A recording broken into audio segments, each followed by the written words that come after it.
National Weather Service in Norman has issued a severe thunderstorm warning for southern Caddo County in southwestern Oklahoma until 6:30 p.m. Central Daylight Time.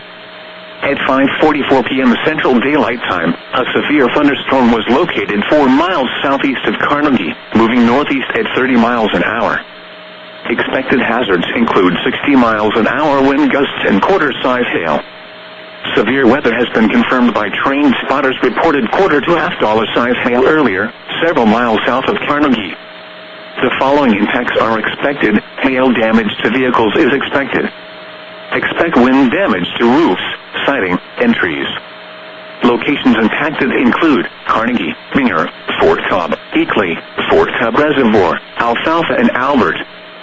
For your protection, move to an interior room on the lowest floor of a building.